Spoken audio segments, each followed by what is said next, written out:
On July 30th, 2010, three men were drinking together in a backyard in Richland County, South Carolina.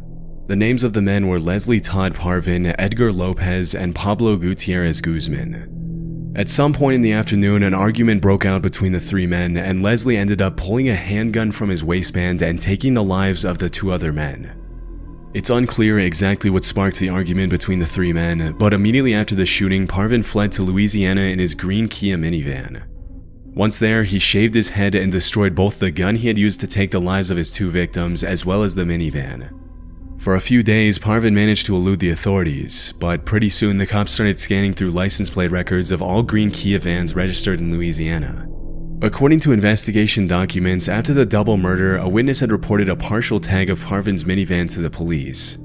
And a couple days later, on a whim, the cops plugged the suspect's address into Google Maps Street View, and sure enough found a green minivan parked in front of his house with the license plates and description matching what the witness had told them.